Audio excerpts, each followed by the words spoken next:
Olá, abençoados! Aqui Davi Rebolo e hoje quero compartilhar com vocês 5 códigos que têm os grandes que são referência, os grandes que impactaram o mundo e, sobretudo, que deixaram uma marca em sua geração.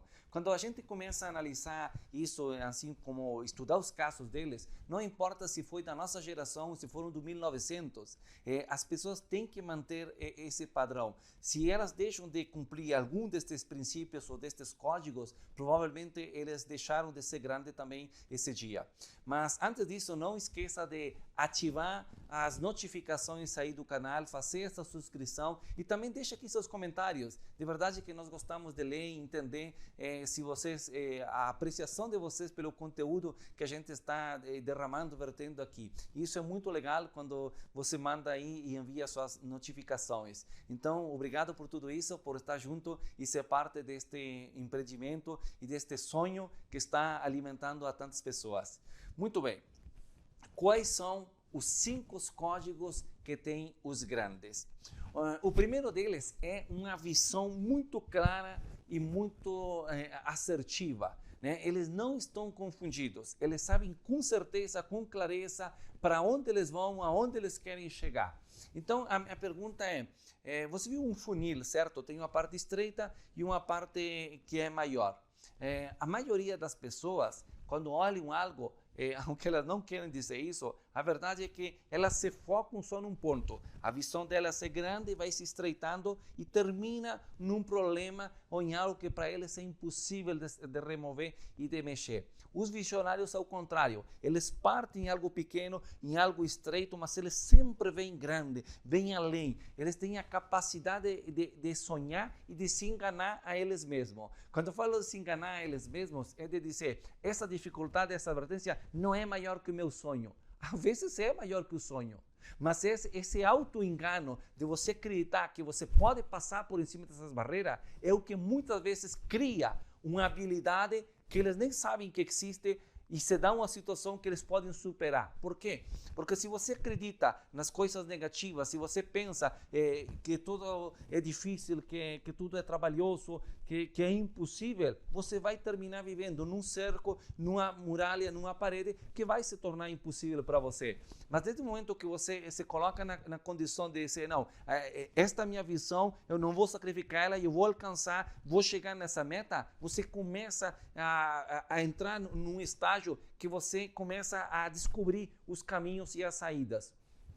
Você viu quando existe um momento de pânico, de pavor numa pessoa, né, e se dá uma situação, acontece 2 coisas imediatas. E isso, às vezes, a pessoa nem sequer pode treinar. É instintivo. Ou ela desmaia ou ela reage.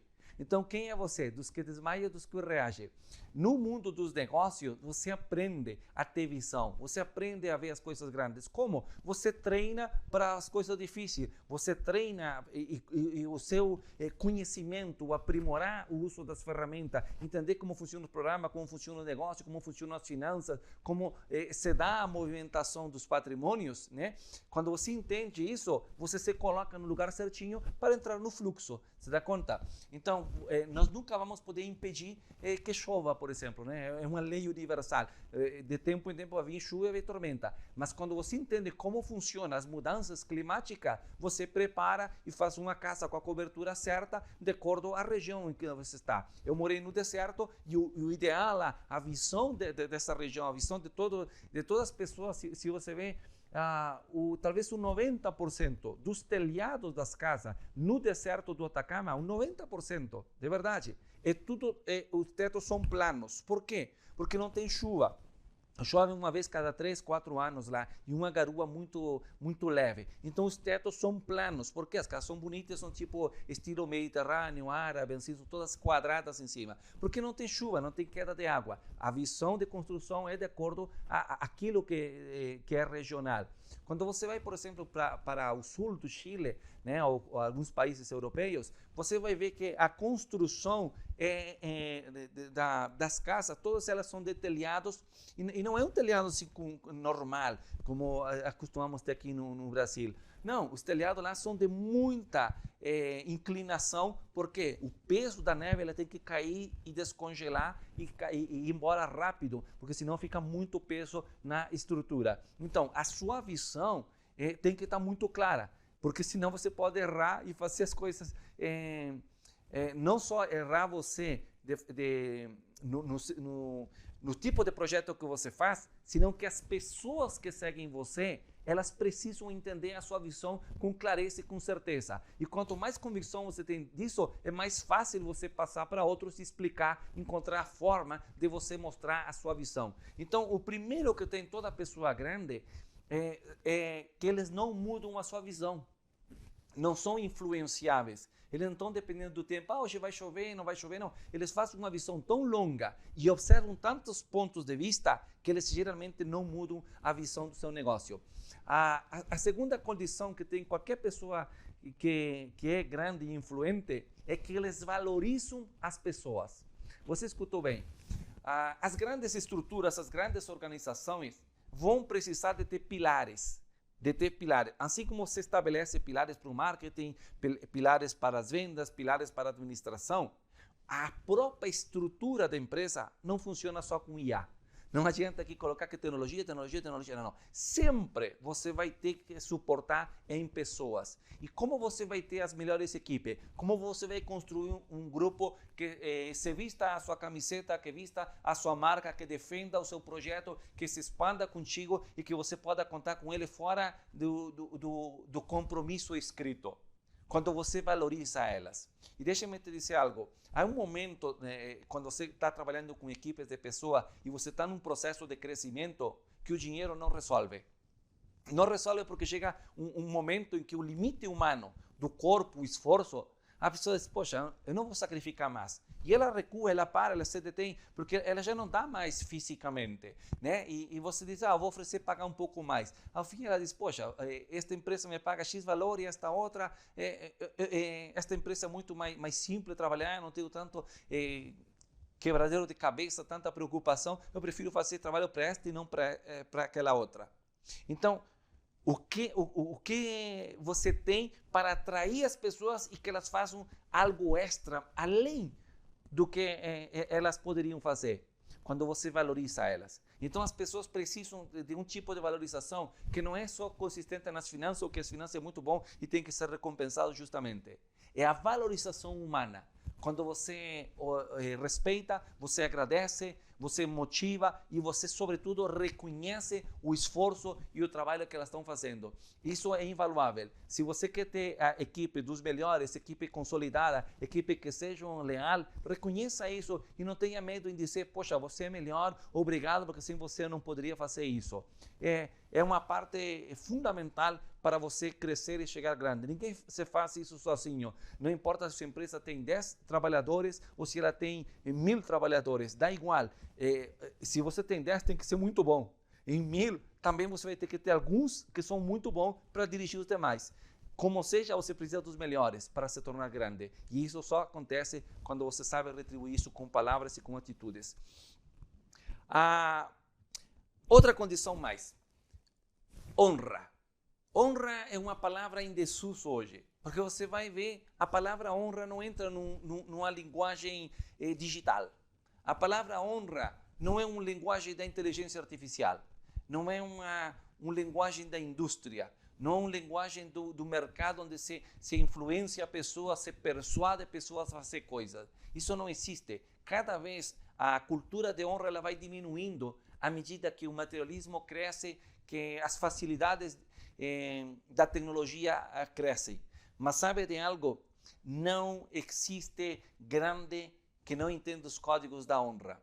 Os códigos da honra são os que implicam dentro dela uma série de valores morais, onde você prefere fazer algo, ainda com uma perda financeira, ainda que te prejudique, mas com tal de respeitar e honrar aquele compromisso, honrar uma pessoa. Isso há muitas formas de ilustrar, mas a nossa sociedade é uma sociedade que se corrompe a si mesmo e que muitas vezes tem uma cultura de desonrar compromissos, desonrar pagamentos, desonrar contrato, desonrar relacionamentos, poxa, um monte de coisa. mas a cultura daqueles que trabalharam e que afetaram as suas gerações eram pessoas que entenderam que não bastava só com valorizar as pessoas que estavam do lado, senão que honrar os compromissos e honrar os relacionamentos. Quando falamos disso, eu lembro na área corporativa, há muitos anos atrás, quando eu tinha um freguês que ele era um cliente novo. Na verdade, tinha menos de um ano trabalhando comigo. Ele chegou, aí eu fui conhecer o empreendimento dele e dei uma chance para ele que ele fosse o distribuidor, como tinha antigamente naquele tempo, era um distribuidor por cidade, por região. Então, eu dei uma distribuição para ele e ele comprava pouco, era fraco todavia, porque a empresa dele, ele era dedicado 100% à eletrônica. Tudo a linha branca. E eu vendia vestuário. Então, dentro de um modelo de negócio que ele tinha, ele abriu, digamos, uma pequena área ali e começou a trabalhar a área de vestuário. Então, para eu, dentro do negócio dele, era menos de 5%, certo? Então, mas eu estava honrando ele.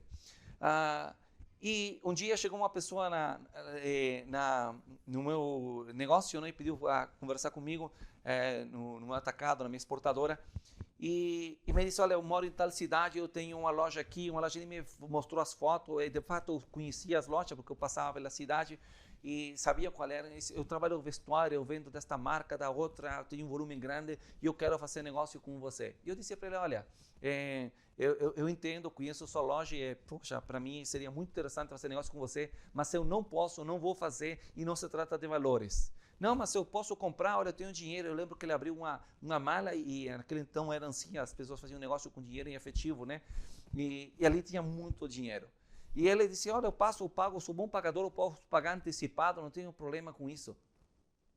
E eu falei para ele, não se trata de dinheiro.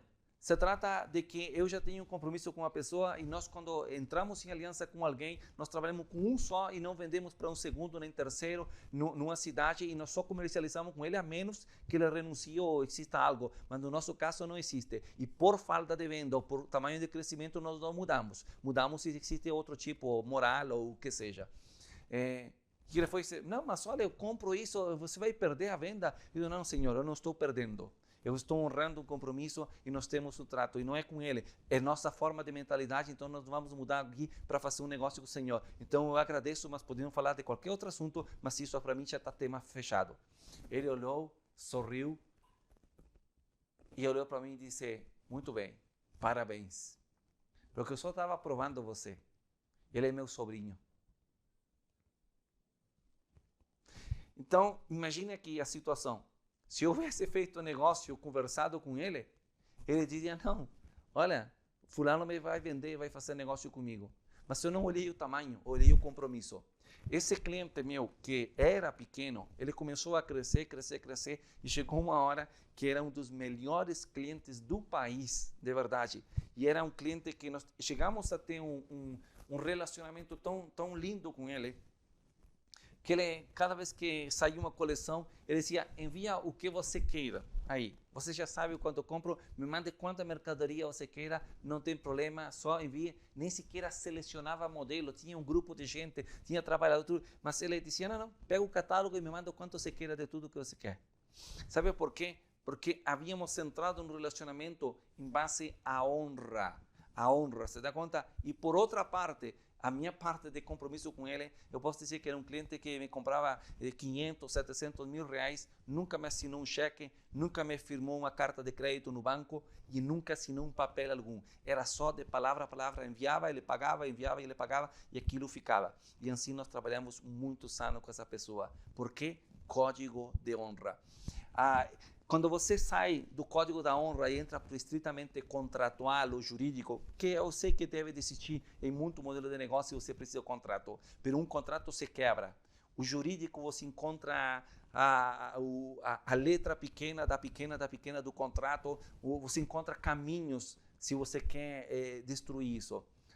Mas a pessoa que começa a quebrar os códigos de honra termina quebrando outras esferas que depois são irreparáveis na vida. Por isso eu te digo algo assim, todos os que são grandes, eles aprendem a honrar. Em quarto lugar, o que você precisa para se tornar grande? Inovação. Inovação, sim. Não importa se o seu negócio é totalmente tradicional. Tradicional eu falo de coisas básicas, como vender água, talvez vender pães, né?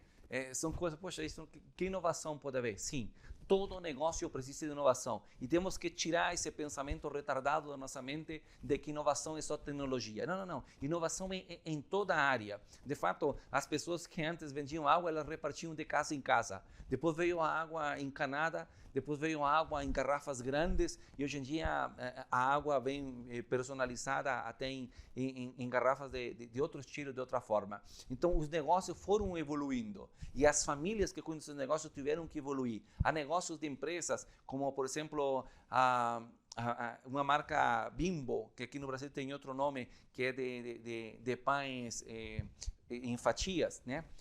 Que é a empresa mais grande do mundo de distribuição. É uma empresa que tem praticamente mais de 100 anos. Ao longo do tempo eles permaneceram. Talvez eles todavia sem...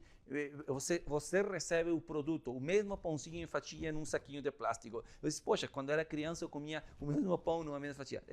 O produto final não tem inovação. Mas a forma de construir isso, a forma de distribuição, a forma de logística, de atender, eles têm mais de 60 países em todo o mundo. Tem mais de 60 países do qual eles comercializam. Então, a fórmula, a tecnologia nesses países, os canais de comunicação, o centro de atendimento, o treinamento de pessoal, tudo isso passou por um processo de evolução que pode acompanhar o ritmo de crescimento global e mundial. Então, quando uma empresa para a inovação, quando para de inovação, falo de capacitação, de conhecimento, de formulação, de criação de produto, a inovação na área de venda, na forma de distribuição, na forma de marketing e, obviamente, também a inovação na área tecnológica. Quando você para de inovar, você já está retrocedendo, porque o mundo não está assim estável. O mundo está crescendo e inovando constantemente. E o único jeito de nós seguirmos o ritmo do mundo é também inovar na mesma velocidade do mundo ou ainda mais. Quando você para, você não é que você ficou estancado, você retrocede, porque todo mundo avança e você ficou na cauda. Então, nós precisamos inovar. De fato, eu teria uma pergunta para você. Quanto faz que você não inova seu modelo de negócio? Se você é empreendedor e está começando junto com nós agora, está tudo certo. Mas se você não que está começando agora, já tem 2, 3, 4, 5 anos no mercado, eu te faria a pergunta: quando foi a última vez que você inovou em diversas áreas da sua empresa?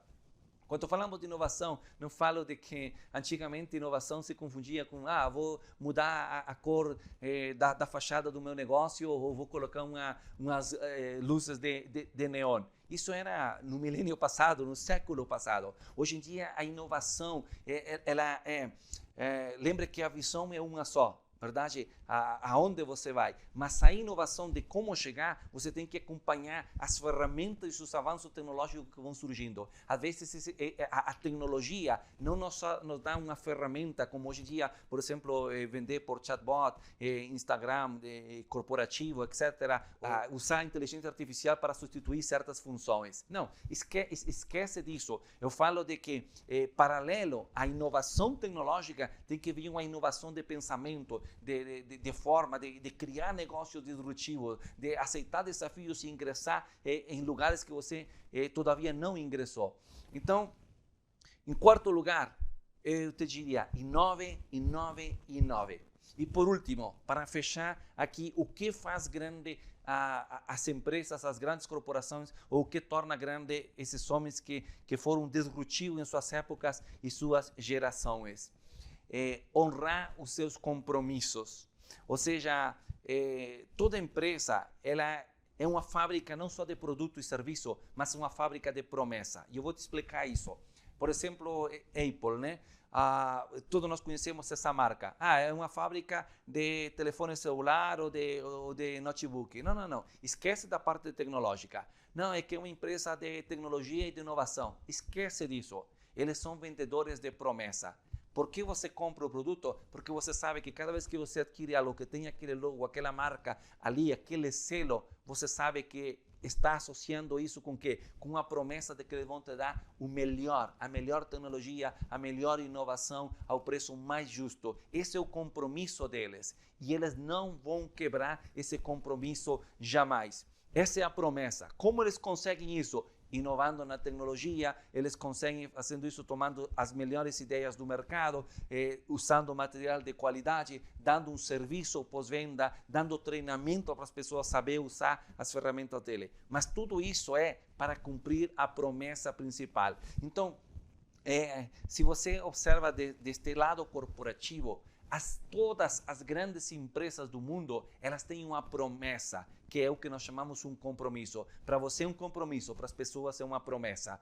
Qual é esse compromisso, essa promessa? Walmart, por exemplo, né? ou Carrefour, ou tantos outros. Vender os produtos ao preço mais baixo. Tanto assim, que se a concorrência tem um produto mais baixo, você pode provar, nós cobrimos a concorrência, ou seja, vendemos ao preço deles e damos 10% de desconto. Por que eles se colocam esse desafio? Poxa, então, se eles têm essa meta de vender as coisas ao preço mais baixo do mercado, e se alguém vende mais baixo, eles vão baixar 10%, significa uma perda para a empresa. Então, eles têm um cuidado muito extremo em que os preços deles realmente sejam competitivos, sejam baratos, para não correr o risco de perder e cair em defamação, que estão vendendo muito mais caro que a concorrência. Você dá conta? Então, esse é um compromisso. Outra empresa tem outro compromisso, mas cada um dos líderes do mercado, eles estabeleceram no momento, na visão da empresa, no propósito da empresa, eles colocaram ali uma promessa e um compromisso. E depois de 10 anos, depois de 20 anos, de haver crescido, de haver adquirido o mercado, de haver se expandido pelos países, qualquer um desses grandes você observa e aquela promessa está intacta. Então, essa é a minha pergunta. Eu sei que nós inovamos, nós estamos dispostos às mudanças, nós queremos modificar muitas coisas, mas não podemos modificar as nossas promessas e nossos compromissos, porque isso são a essência do que nós somos. Isso é o que dá significado para a nossa companhia, isso dá significado para as pessoas. É como, por exemplo, no reino, no ambiente, na atmosfera da parte cristã. A tua fé em Cristo, em nosso Deus, é o que sustém tudo o demais da estrutura para você funcionar. Agora imagine que se alguém perde a fé em Deus ou perde em Cristo, por mais que tenha a estrutura, não tem sentido. Então, quando você constrói uma empresa, você tem que pensar muito bem aquela promessa que você dá às pessoas e qual é a característica principal pela qual as pessoas te procuraram. E jamais mude isso. O demais você pode mudar e reformar de todas as formas. Então, não esqueça, se você mantém estes 5 princípios aqui intactos, eu tenho certeza de que você está no caminho dos grandes e você vai construir tanto uma empresa grande como você vai ter um sentimento de que você alcançou a própria grandeza interior. Qual é a grandeza interior? De saber que você é a mesma pessoa depois de 10 anos e de 20 anos, você não mudou, a sociedade não te afetou, teus valores morais, teus princípios e aquilo que você acreditava todavia estão intactos. E sabe por que acontece isso? Você pode fazer porque não esqueça do que nós repetimos aqui uma e outra vez. Nenhum de nós nasceu desse jeito, porque empresários não nascem, eles se fazem.